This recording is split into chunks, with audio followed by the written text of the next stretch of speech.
a little bit further out for, you know, that kind of 40-foot screen, incredibly, but for more like, and I'm going rogue off the sheet now, but for like the near future, where do you see this technology being used?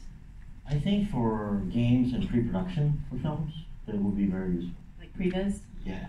Because no, I don't think the technology is ready, and I don't think a lot of it is quite ready for a final film type of animation or even game. I need some time. But for roughing things up, you know, fairly good quality, just being able to say, hey, put a camera and get people together, that makes a big difference. So yeah. I mean, we certainly previs all of our films quite extensively, and even do things like, you know, facial performances, which seems maybe excessive, but it actually matters, because if you're trying to figure out what your edit is going to be before you shoot, you kind of need the pauses and the sort of performance beats. Yeah. It's obviously not super refined, but it does give the filmmakers a more accurate benchmark for when they head into shooting. So I could previs is definitely something I could see. Yeah. And one thing that I didn't experience till maybe a year ago was actually being in a real-time pipeline. And we all talk about, oh, well, you just don't have to render or something like that. But the experience is very different. It actually changes the whole game, because you don't have to prepare. You all of a sudden have a different idea. You just get up and do it, and you don't have to do anything else. So that's applying something like post-estimation to that context. I think it's a big deal. So, yeah. Okay, and one last question. Can you tell how you see real-time digital humans being used for virtual production? So I think right now we, in sort of film production, you spend quite a bit of time. You prepare some characters and rigs, and you can do a mocap session. You see on the screen a version of that. But being able to see that closer to photoreal, being able to see that closer to the final results, I think will make a big difference to the whole process. And just as we were talking about earlier, with post-estimation and that kind of technology where you can get in and out really easy, there's not a lot of barriers, and that I see all that is going to change the game. Yeah. I think a lot more regular, like just normal filmmakers or people not behind big studios might, just be more creative and get into film. Can I ask you? I'd like to ask Danielle a question, actually, about virtual production. Yeah. So, I've had some interesting conversations about this. Say I'm on set. I'm actually doing film, or primary, the real deal. I'm actually filming a scene, and I've got Josh Brolin or somebody like that. He's driving Thanos. And he's suited up, boom, he's got the whole stuff on. Is it important to actually see Thanos? You mean in the monitors and have a stuff? I think I say it isn't. It would be for framing in the case where that really mattered. So, but you can put a tennis ball. You could, and he's broader. Supposedly that he's not just tall; he's also broad, and this comes up with Hulk as well. So I think the most critical moment would be for something like that. And it would have to be a very specific type of shot where that really mattered. But in general, it really depends on the filmmakers. Sometimes it's distracting to them, and they actually really want to focus more on dealing with the actors, and it doesn't actually help them. In other cases, it may. It really is sort of almost shot dependent, I think, at a certain point. Right.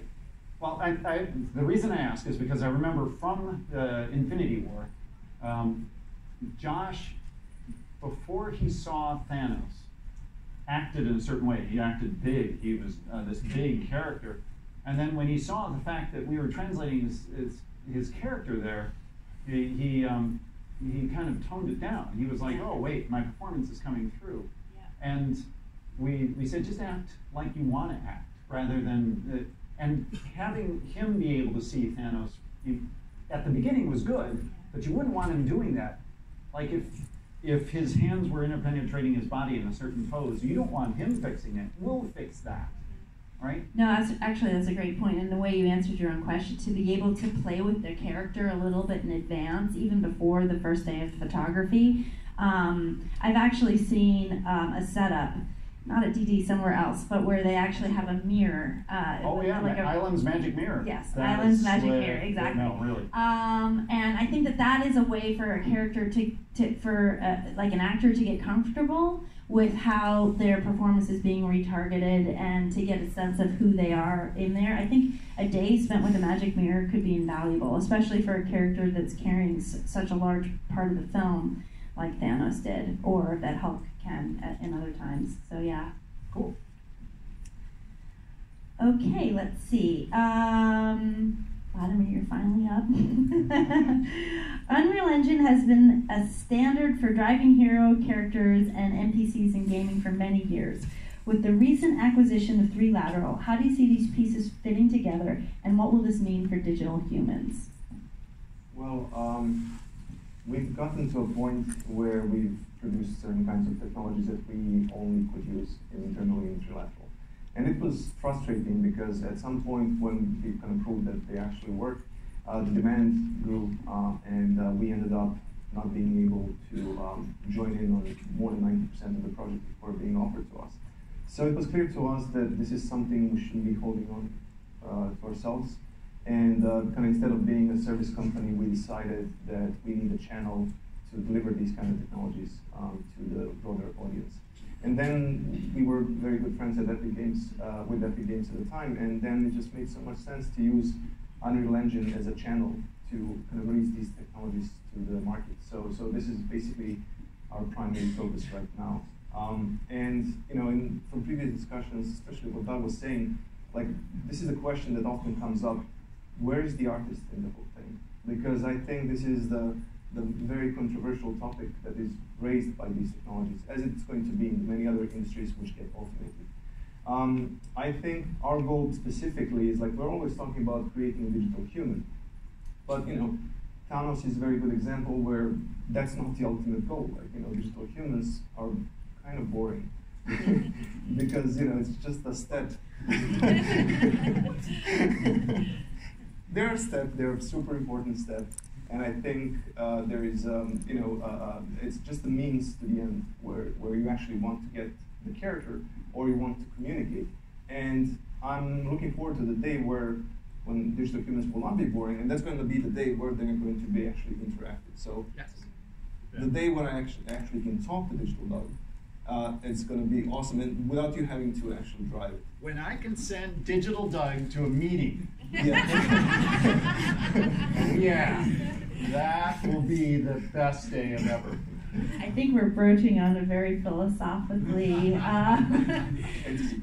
ethically controversial territory. I think it's the everyday for us, really, because half of our team are the artists.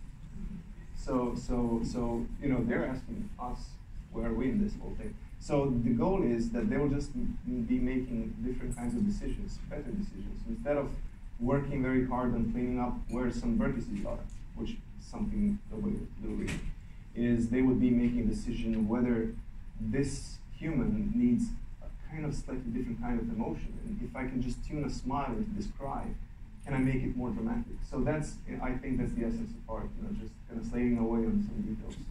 So that's the motivation and the goal. We saw examples of the project you worked on, like Meet Mike, Siren, and Andy Serkis. What are the learnings you have gained from these projects, and how does that ultimately help shape the tools you provide to the community? The lessons. Yeah. Well, as Andy Serkis said after we've shot him in our scanner, he said, "Wow, you can't really act in this, can you?" Oh boy. You can't. So that's the lesson. Like that's you know, we use a lot of cameras, a lot of lights, in order to learn about how actors look. And then, like we discussed, the whole process of wearing, you know, equipment is distracting, and no amount of, you know, effort is going to remove that.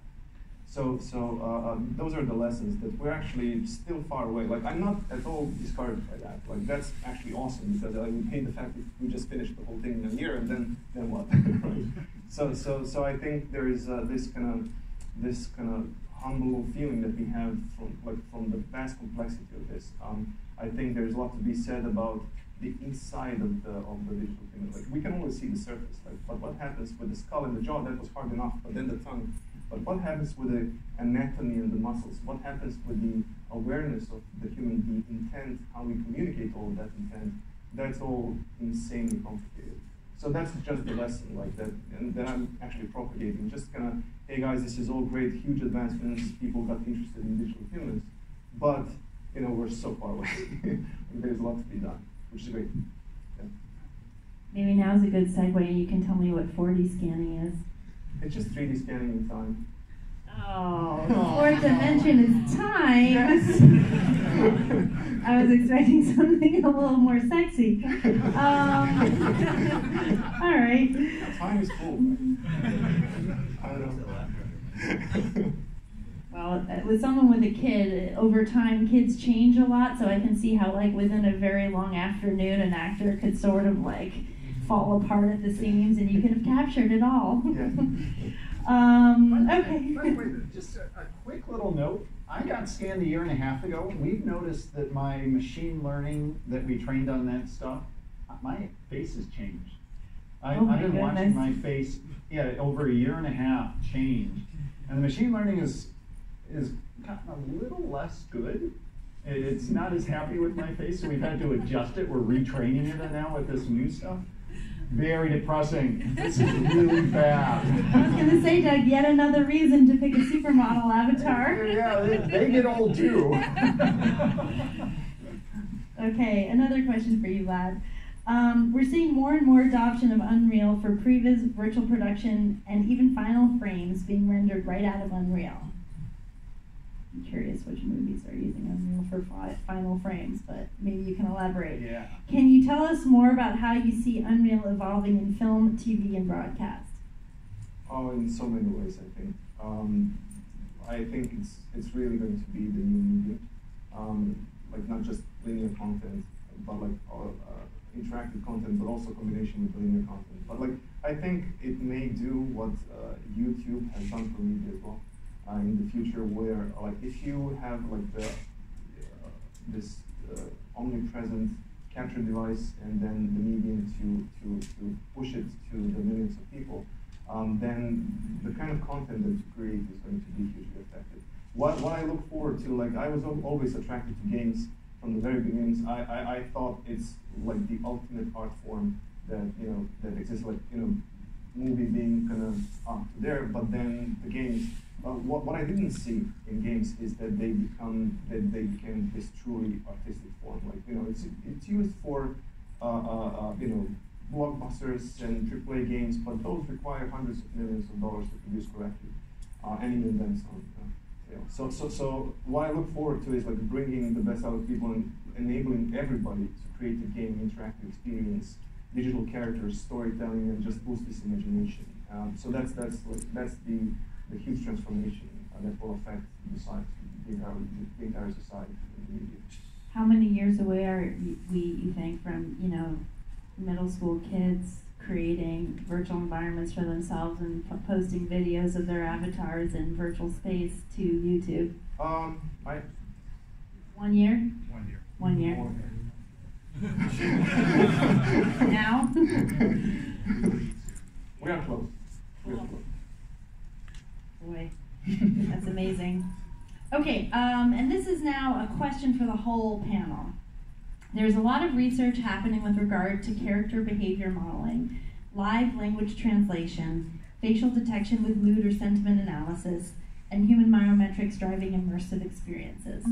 Will these technologies be relegated mostly to games, or do you foresee them having an impact in film and television? I want to know. It's for everybody. All three. Any of y'all, I can repeat it. It was a long sentence, wasn't it? Yeah.